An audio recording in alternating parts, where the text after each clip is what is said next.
Star Wars Battlefront II, a revered classic and a fabulous game. The only game I'd suck off harder is goddamn Knights of the Old Republic, a 6th generation game made in the days where games were actually complete. So with that being said, this game absolutely deserves a video where I love this game more than I love myself. Although, to be fair, I don't think very highly of myself to begin with.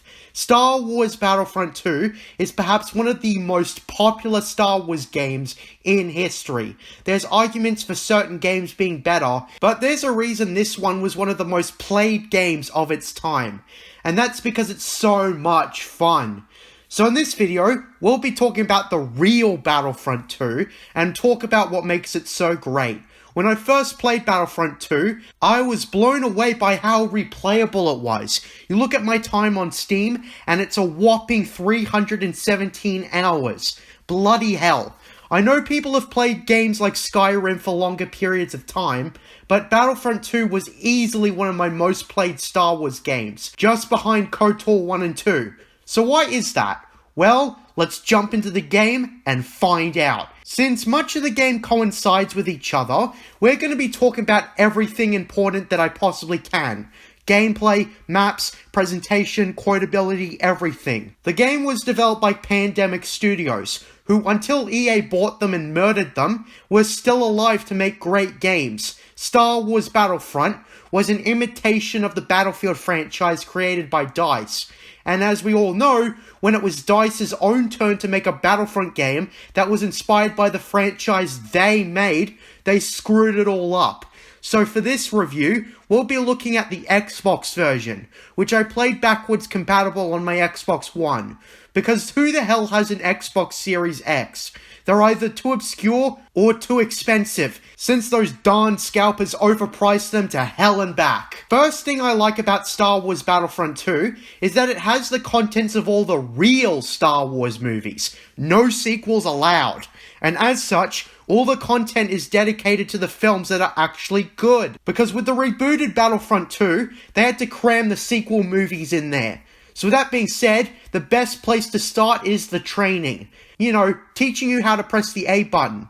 I'm sure this is going to be a usual tutorial, nothing to get hung over. Holy crap, this is amazing! Yeah, before Disney Plus ruined them, Tamara Morrison was perfect as a voice actor for the video games. Republic Commando, Bounty Hunter, and now this game. His awesome voice is used to tell us the perspective of clone troopers during the span of the real Star Wars movies.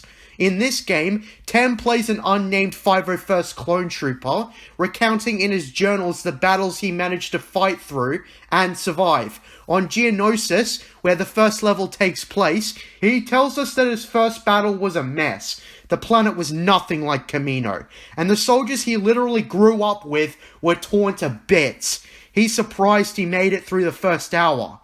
Never mind the first day. And with that, let's wreck those clankers to shreds. The campaign in general is basically the multiplayer maps, with specific objectives aside from eliminate all enemy forces or capture the command posts. We get to play as a clone trooper, as we are sent to march out across the desert and take a command post. Since this is the tutorial, we get some target practice as well as being taught how to use all the trooper classes correctly. All the trooper classes are all unique and have their advantage on the battlefront. The standard clone trooper is a banger, with standard equipment like a rifle and a pistol, but the pistol is to be used as a last resort most of the time, unless you think you can get the precision pistol bonus, which I mean, can you? The engineer is used to repair stuff, and he's probably one of the best classes to use. He's equipped with a short-range shotgun, but hey, it makes everything balanced. Just like the Force. Next we've got the Jump Trooper, which has a jetpack, and on top of that, is equipped with a moderate damage cannon. I wish he had a better weapon, but if that were the case, you'd have no reason to pick any of the others. Now we've got the one, the only. The fucking sniper! This class is used to pick off enemies, And then we've got the heavy trooper, which has the extra heavy cannon, which does the most damage at the cost of reload time, and we are also introduced to clone commanders later down the line, equipped with a minigun and infinite ammo.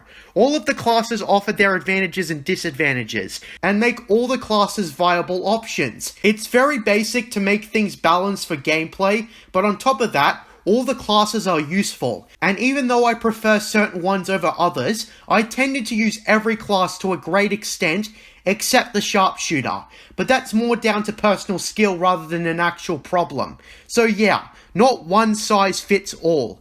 Changing classes is part of the gameplay, because you'll need to change often to win battles, or in this case, complete objectives. And we've also got a feature not in the original game: playable heroes. In this game, we get to play as Mace Windu, the bad motherfucker himself, and heroes are fun to play as, and at the same time, reasonably defeatable.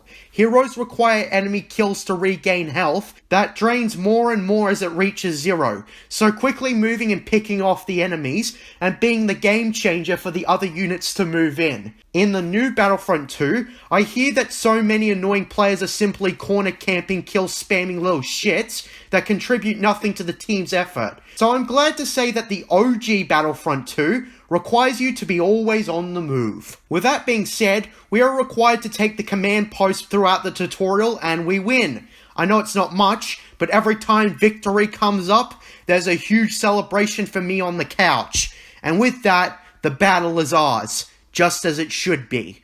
Now let's get into the actual campaign, as Geonosis was more of a prologue. First up, the planet in which Potato Head Ki-Adi-Mundi met his end. Again, the beautiful narration by Tem adds more context to the films from a clone trooper's perspective. Mygeeto looks very akin to what it does in Revenge of the Sith, for what we briefly saw of it.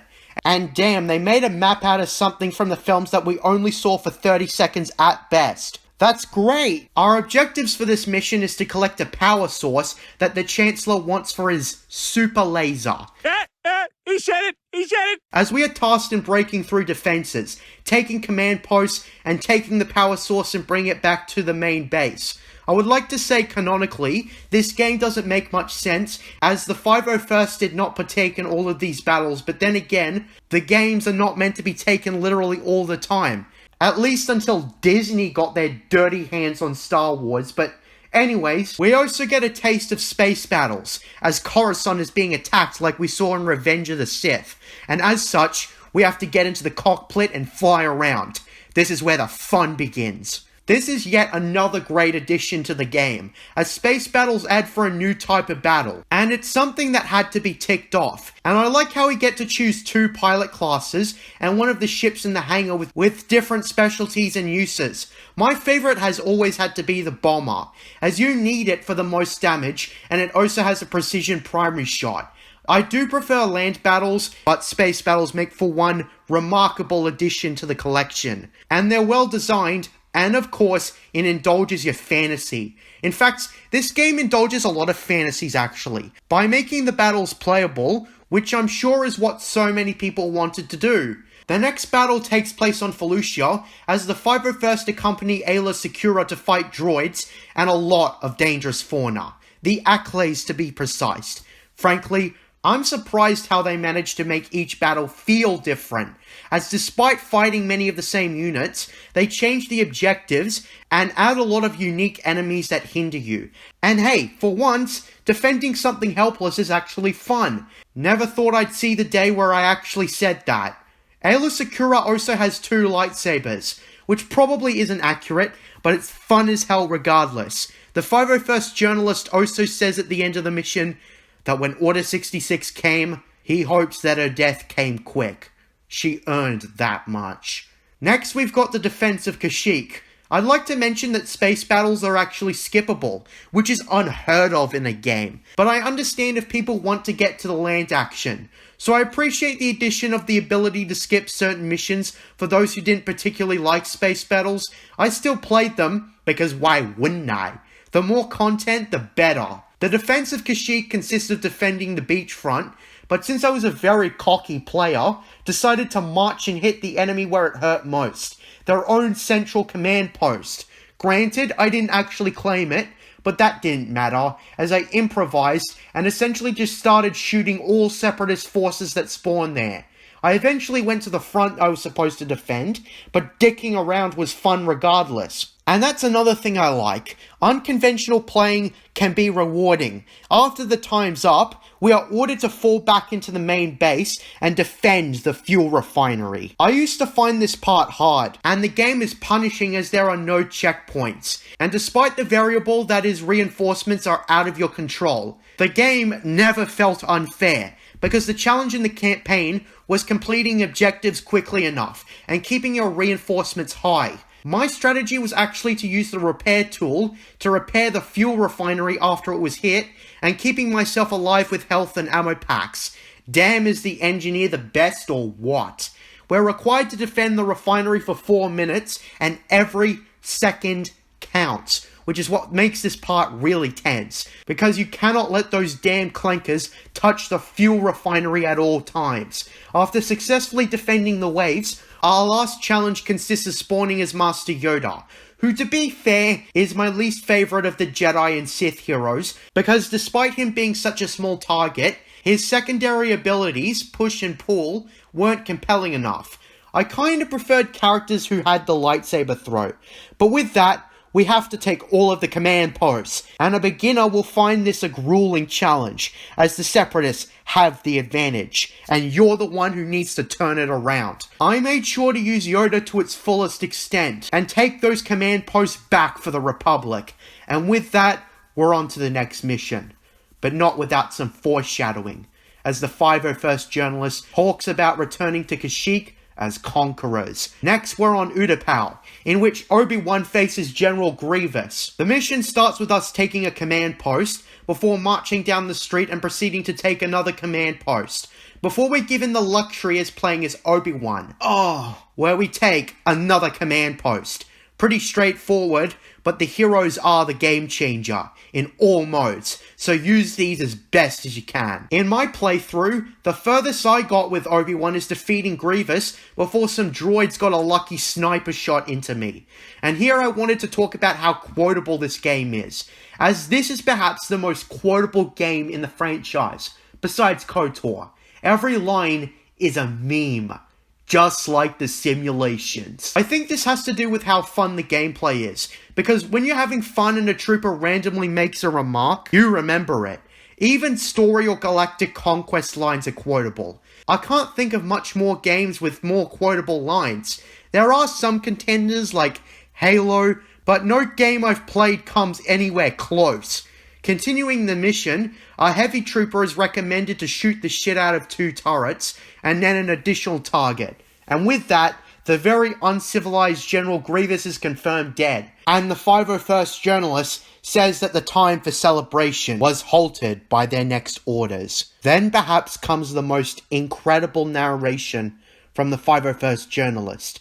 The continuity of the game is iffy, but I absolutely see this as primary canon in the expanded universe, as it's a great insight into the clone's thoughts during Order 66. You see, in Disney canon, Order 66 is pathetically weak, because it basically consists of the point of view of those being genocided, or the clones with their chips removed, which I hate on its own, as it takes away the point of Order 66. A lot of prequel-hating dumbasses are too stupid to understand why the clone troopers turn on their Jedi generals, ignoring what Attack of the Clones set up, and then proceeding to claim that there was no setup, proving again that they didn't actually watch any of the movies. Why the clones turned on the Jedi is obvious. They were conditioned to follow orders without question. We clearly see that the clones were brainwashed to be loyal to the Republic, not the Jedi. From a clone's point of view, their loyalty to the Republic outweighs any potential friendship with the Jedi. This is all such common sense that I'm baffled that I have to say it. But prequel haters need to be spoon-fed stuff all the time, and then they continue to whine about something else or persist with the same thing. Anyways, this game expands on the nuances of a clone trooper's thoughts during Operation Nightfall. I remember it word for word. What I remember about the rise of the Empire is how quiet it was. during the waning hours of the Clone Wars. The 501st Legion was discreetly transferred back to Coruscant. It was a silent trip. We all knew what was about to happen, what we were about to do. Did we have any doubts? Any private, traitorous thoughts? Perhaps, but no one said a word. Not on the flight to Coruscant, not when Order 66 came down, and not when we marched into the Jedi Temple. Not a word. Something that's really weird is that prequel haters complain that the clones aren't humanized in the prequels, but also whinge that they can't believe the clones would turn on the Jedi generals.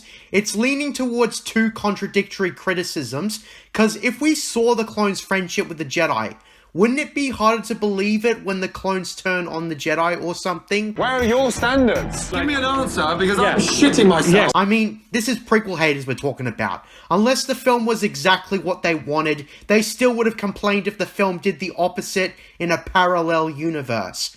Anyhow, let's discuss the mission. I also love the opening orders. Tonight, the fall of the Jedi is at hand. We have been directed by the highest authority to wipe out the insurgent Jedi Order that threatens our great empire. The way he says it too, we know that the clones support the faction they fight for over a bunch of warrior monks, which in context, the clones were told betrayed them, and they felt betrayed because as far as they knew, they were betrayed by the Jedi.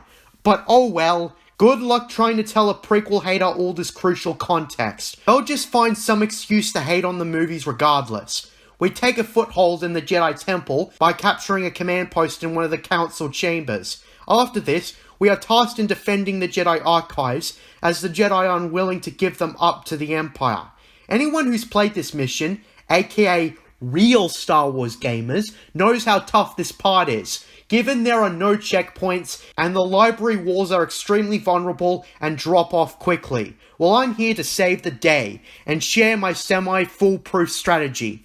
Pick an engineer, and make sure you're fully stacked up on health and ammo packs. Then, when the countdown starts, and the Jedi start attacking the library, guard one of the bookcases with your life. Forget about the other ones, and use your shotgun to kill the Jedi, given they will be close to you. Make sure the one you're guarding is at full health at all times. In between ambushes, use the repair tool to fix it, and perhaps any of the other bookcases that might still be around. This took me countless tries to realize. My first 20-ish tries, I used the standard assault class, and it cost me every time.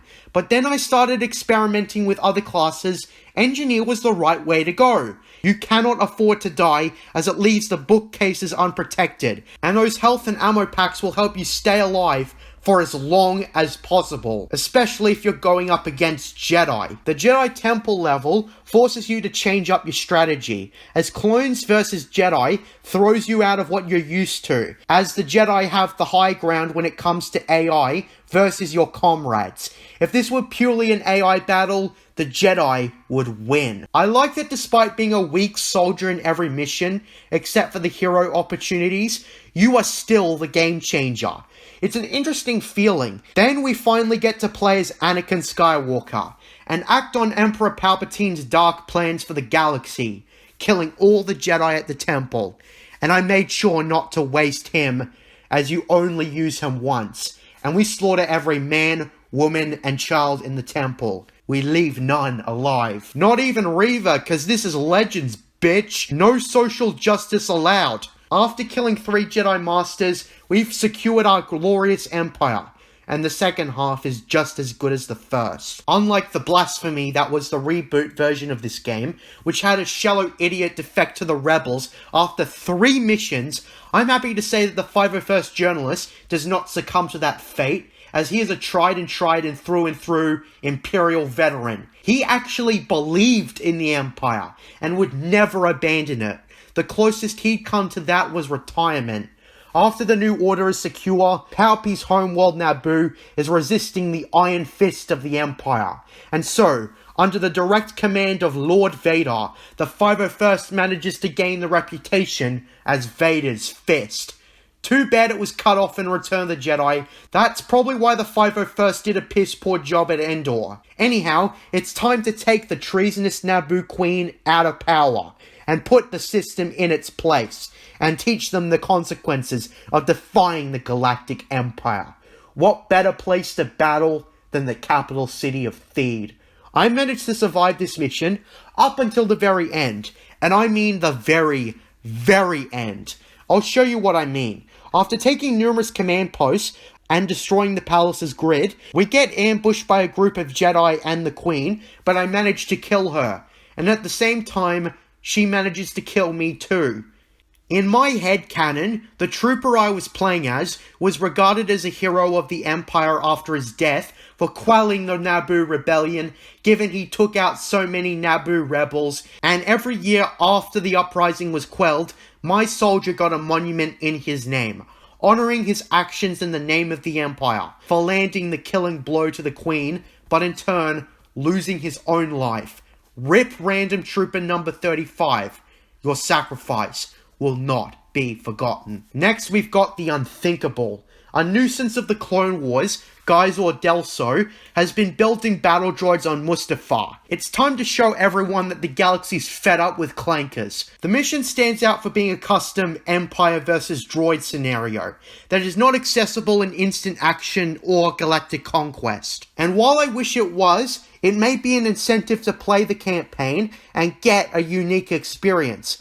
And the scenario certainly does not disappoint, as we are required to destroy the droid facilities and then take out Gizor Delso and wipe him from the face of the galaxy. Took a couple of lives too. Next, we've got one of my favourite missions, that being the Camino Rebellion, which stands out for being an Imperials versus Republic-esque scenario. Except the jet troopers get to carry assault rifles, as well as having their jetpacks. This is outrageous. It's unfair. And it's more reason to destroy these doppelgangers. The Camino Rebellion has significance in Star Wars Legends, and how appropriate, given this mission is interesting enough through objectives alone, let alone story. To repel the Camino Rebellion, guess who's put in charge to destroy it? Why yes, it's none other than Bobby Fett. Unlike the original trilogy and the spin-off show, Bobby Fett is actually pretty good. Just look at me charging through the evil clones like paper mache. I feel unstoppable, like a freight train. I destroy all the pods keeping the evil clones yet to be produced to survive, and then we take out some gunships, and voila! The Camino Rebellion has been quelled. I love this mission because on top of it being a unique scenario, it's also one of the most replayable missions in the whole game. And while it's a bit easy, mowing down evil clones was a definite highlight. And then we finally face the damn rebels, as the Death Star has a prison riot, and we're forced to stop it. If Disney did this game, this would be the latest where they have the 501st journalist turn to the rebellion and make him realize through contrived means that the Empire is bad. Given this game was made by grown-ups who knew what they were doing, we get a real Imperial perspective, something the reboot failed to do. After repelling waves of rebel soldiers, which let me say firsthand, the Wookiee warriors are tough sons of bitches, as they seem to be excessive meat shields that also pack a ton of firepower, and take a bunch of shots to kill. The game cleverly makes them late game enemies, and I managed to kill enough enemies as the engineer class to get the flechette shotgun, which is another positive, because the game rewards you adamantly for staying alive and racking up kills, and it's an incentive to keep surviving, because once you die, you lose that bonus. Since we're not going to let that happen, we power through enemies, take a command post, make a very close narrow jump, and then we destroy a transport shuttle that the rebels are using to escape. And then, the final boss, a Jedi, which I like to imagine is the Star Wars Legends version of Kanan Jarrus. And we kill him. It took me a couple of lives despite this guy being a Padawan, and not that tough as a boss. As such, we get to play the next mission, as we are sent to Polis Massa to retrieve the stolen Death Star plans. Side note, one of the real expanded universe retcons was the amount of times the Death Star plans were stolen in video games.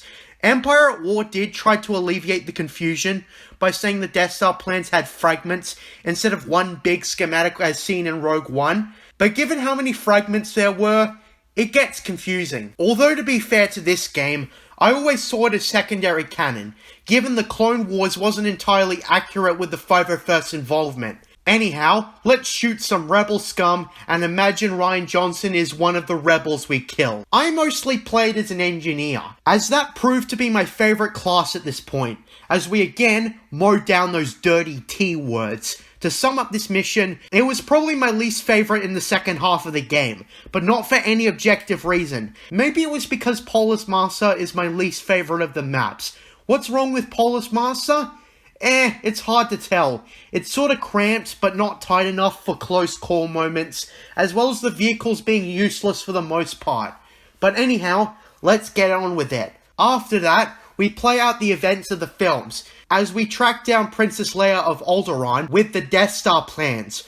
Ooh, this is gonna be good. First thing I'll say is that the first objective is pretty tough given the tight corridors. It took a while to get a foothold in this mission.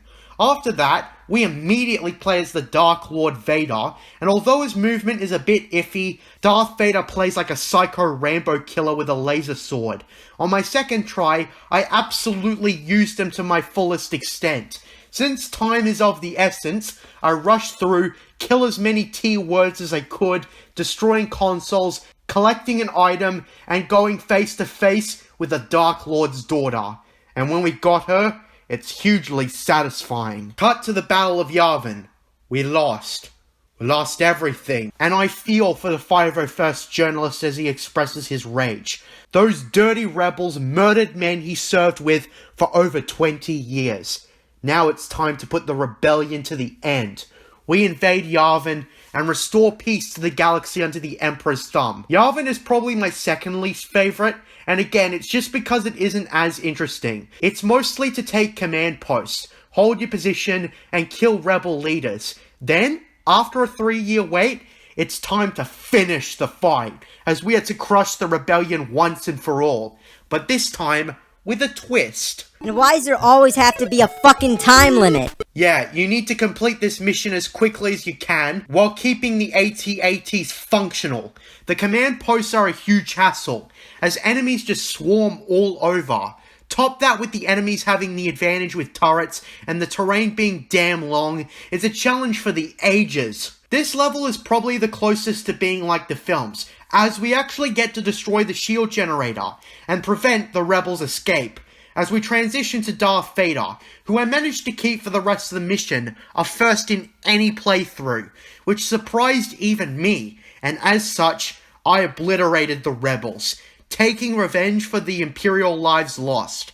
I planted a bomb, making retreat for the rebels impossible, as the 501st journalist closes the story, with the presumed end of the rebellion. All thanks to the fighting force of the 501st. What an ending. It's interesting insight to see that the Empire truly believed the Battle of Hoth was the end of the rebellion. I presume the 501st journalist would have either retired or died in-universe, thinking the Empire was secure and long-lasting. But as we know, the rebels turned the defeat around, and the final entry of the 501st Journal rang hollow due to changing circumstances. That is some deep shit for such a simple game once you start thinking about it. The game does what it's supposed to do, enhance the films.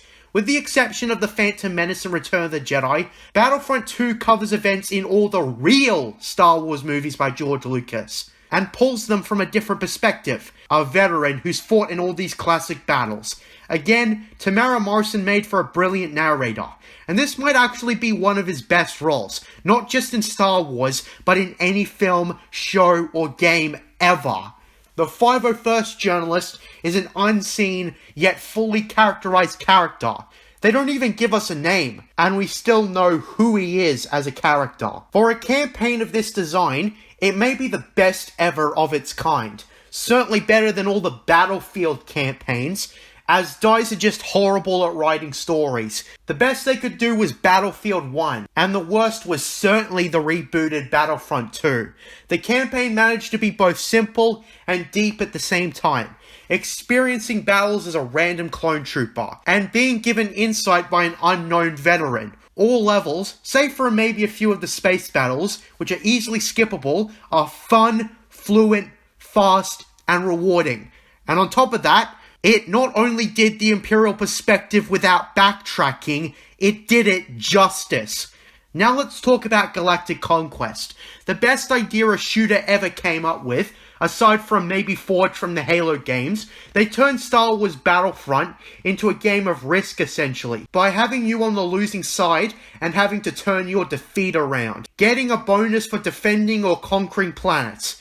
In my Galactic Conquest playthrough, I chose to be the Rebels, and after playing as the Republic and the Empire, it was still a breath of fresh air to be fighting the side you played as in the campaign. This game managed to have as much fresh content as possible for its length. I will say that Galactic Conquest is sort of simplified, but it perfectly suits the gameplay. You need to buy units, extras, ships, and since you're always on the losing side, you need to turn that defeat around, as the opposing side will get more credits than you will. So that is a fun challenge in of itself. I do wish there was a multiplayer Galactic Conquest where you compete in this game of Risk against somebody else, because that would be fun as shit. Despite the campaign covering a lot of the maps, there's still leftovers, which is bloody incredible. The Xbox version in particular, they managed to have the most of the maps from the original Battlefront, as well as the new ones. Dagobah I played in Galactic Conquest, and it was glorious. Fighting Imperials on this spooky planet was like a bar of chocolate. Surprisingly, the graphics hold up extremely well. There are some iffy graphics like maybe the face model for Dooku and the hair for Anakin Skywalker, but aside from that, the soldiers are well designed, faithful to the films, and the new designs we get are awesome! Galactic Conquest is a brilliant addition to the game. As such, I also wanted to talk about the Conquest game type. It has uses in both single and multiplayer. You need to be the game changer and turn the battle in your side's favour, while in the multiplayer, it's a team effort. Conquest is fantastic, as it simulates fighting a real battle in a video game somehow. Like this is how Star Wars factions would conquer each other realistically, more or less. Conquest makes the game fiercely competitive, as you need to go straight to areas where the enemy will spawn and capture their command post to gain an advantage. As such, you will definitely need to be a bold player. And unlike the new Battlefronts, you can't afford to be a corner campy, kill spamming little shit that adds nothing to the team's objectives. My god, was this game so much better designed than anything EA put out. No pickups, no battle points, just raw skill. I also got a chance to play as the Separatists, and they're a pretty good faction too. The standard B2 battle droid secondary weapon is actually pretty dope, and better than the crappy pistol, and as well as this, we've got Magna Guards and Droidicas, which are both extremely unique in their weapons and abilities. And let me just say firsthand, that Darth Maul is the best hero on the Battlefront. Double-bladed, cool-looking, and OP as possible, while still being defeatable by the enemy team. I also managed to play on Endor, which is also a great map, where I shot at stormtroopers as Han Solo, Captain of the Millennium Falcon. We've also got the much acclaimed Heroes vs Villains, which unfortunately only exists in one map, that being Mos Eisley. But looking past that, it's a brilliant game mode, although I have to criticize how the good guys have an advantage over the bad guys, and I think it's because the heroes clumped together is unbalanced. My least favourite playable hero would either have to be Chewbacca or General Grievous, and I'm leaning more towards Grievous, because he just isn't that powerful and is pretty useless in Heroes vs Villains. I also tried Count Dooku, who has terrible side abilities, especially Force Lightning, cause it's weak as shit. It feels more like a low damage stun weapon, or crappy pistol in a shooter that can barely get to the target, rather than the threatening power it is in a game like KOTOR or Jedi Knight. I also tried Hunt, which is also another interesting game mode, although it is unbalanced as hell, as the Ewoks will dominate over the Scout Troopers. To be fair, a lot of the experimental modes are unbalanced, so I may have to take away a few decimal points from the final score, but again, it's not the main game. Lastly, I wanted to talk about Space Battles. Space Battles was perhaps one of the biggest additions in this sequel to the original, as you can get into 4 ships of each faction with 2 pilot classes and obliterate each other. You can even gain a foothold in the enemy ship by getting a gunship full of soldiers and landing in the enemy hangar and using the gunship as a camp of sorts. The objective of Space Battles is to do as much damage to the other ship. I also opt to rush into the enemy hangar and destroy it from the inside. But the game, to make things fairer, doesn't automatically allow you to win the battle by boarding the enemy ship, as you still need to do a decent amount of more damage to earn your victory. The one thing I wish Space Battles had was heroes, because they were a great addition to the land battles. But hey, maybe it'll be in Battlefront 3. Yeah, we can't have nice things. Overall, the legend that is the OG Battlefront 2 is a masterpiece of a Star Wars game from a gameplay perspective. From a story perspective, that honor would go to KOTOR, but the story in Battlefront 2 manages to be an insightful look into the perspective of the clones during the real Star Wars saga. The gameplay is perfected to a T, with additions that prevented the game from going stale. I certainly anticipated a Battlefront 3 and the story of X2 during the real saga as well. It seemed like the Battlefront trilogy was just building and building and building to the perfect game. First game, a good foothold. Second game, a classic. Third game, an instant masterpiece. But there is no third game. Okay, we do have a third game, but it was a shit stain that went backwards on features, with the only improvement being the fucking graphics. But graphics don't constitute quality. You can have the prettiest game in the world, but if it fails to be fun or immersive, you done goofed. And as for the reboot, we should all remember the horrible launch, as that will be the game's legacy for many, and updates will never truly fix it. I installed the reboot Battlefront 2 mere weeks after buying it. I played a few matches and the campaign DLC, and I found it to be unfun, and terminated it from my hard drive. Battlefront 2, the original, will always be better, and since EA canned their own Battlefront 3, we will never have a fully integrated experience. I'd love to be wrong, but search your feelings. You know it to be true. As for this legendary game, it gets a solid 9.5 out of 10, being my highest reviewed game so far. Exceptional gameplay, insightful commentary, experimental modes and awesome innovations, and a pathway to an even better game that never was.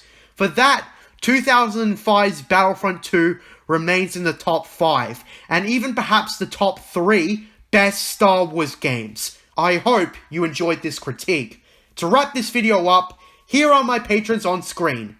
Now, for my next reviews, I'm thinking of doing Dark Empire at some point, and as for my KOTOR critique, if I don't reach it by that point, I'll probably save it for my 1,000 subscriber special. I'll probably do a poll on what I'll do next. I'm JJ Plagiarisms, and until next time, what are stories for mystery boxes? Your city lies under